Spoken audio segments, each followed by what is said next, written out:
après les développements en langue nationale wolof, je voudrais dire que la rencontre d'aujourd'hui permet au mouvement Thiès d'abord de pouvoir, après un an d'existence, de faire le bilan de sa présence effective dans l'espace public thiessois, pour ne pas dire national. De faire un an d'existence dans l'espace politique thiessois. Et dès le départ, c'était le 7 juillet 2024 que nous avons créé ce mouvement citoyen qui s'appelle Thiès d'abord.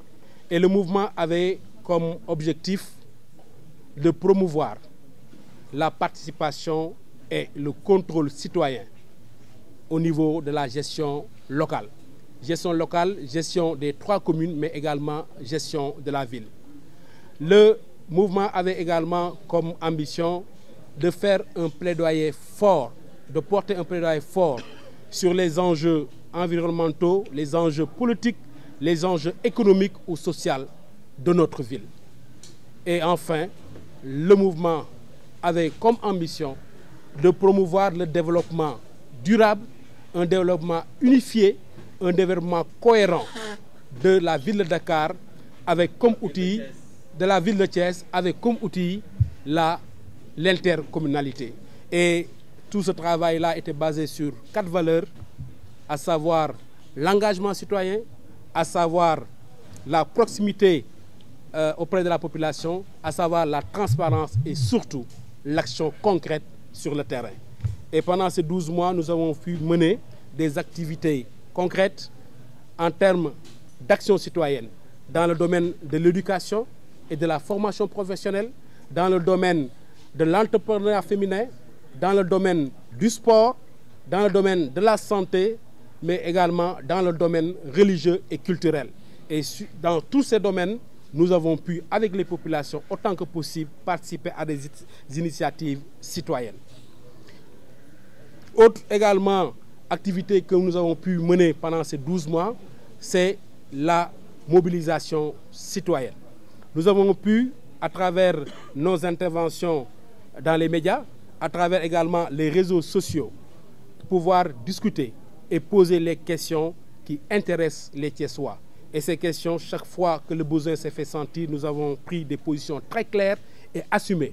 Et cela notamment sur l'insécurité grandissante dans notre ville, sur l'éclairage public, sur l'insalubrité dans les marchés et dans les écoles, mais également dans les structures de santé, sur également le manque d'infrastructures au niveau des différentes communes.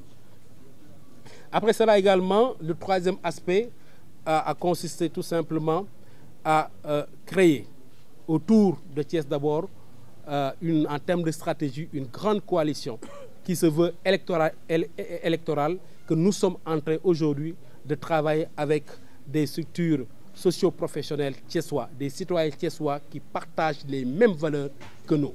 Et aujourd'hui, on s'est rendu compte, après 12 mois de présence, que nous avons pu faire changer la démarche. Nous avons pu faire bouger des lignes. Aujourd'hui, non, notre voix est entendue.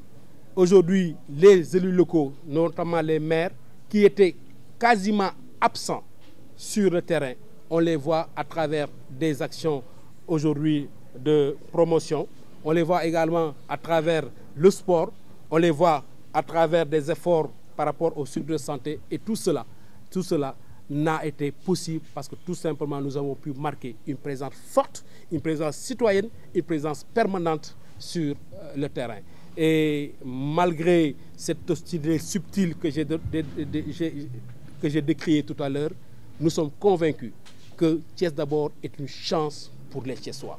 Thiès d'abord, c'est quelque chose de formidable pour les Thiessois parce que nous avons pu faire aujourd'hui, en 12 mois, permettre aux Thiessois de pouvoir être beaucoup plus sensibilisés sur la gestion des mairies par rapport au budget, mais également sur les grands projets de Thiès. Les grands projets de Thiès, je veux parler de la nouvelle ville, le projet de réaménagement de la nouvelle ville de Thiès.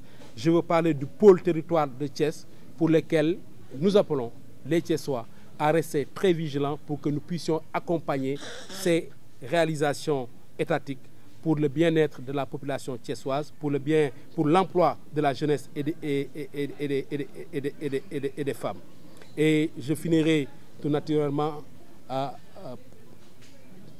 pour finir de remercier. L'insécurité et l'inondation au mot présent, s'il vous plaît. Oui, pour l'insécurité, je disais tout à l'heure en Wolof, l'insécurité est un monopole de l'État. C'est une compétence régalienne, c'est une compétence qui n'a pas été transférée aux collectivités locales. Mais si l'insécurité est du monopole de l'État, si la sécurité est du monopole de l'État, l'insécurité est l'affaire de tout le monde. Et quand je parle de tout le monde, c'est la population, mais également c'est les maires qui sont les premiers maillons du pouvoir, les premiers maillons qui servent et qui s'occupent du bien-être des Thiessois.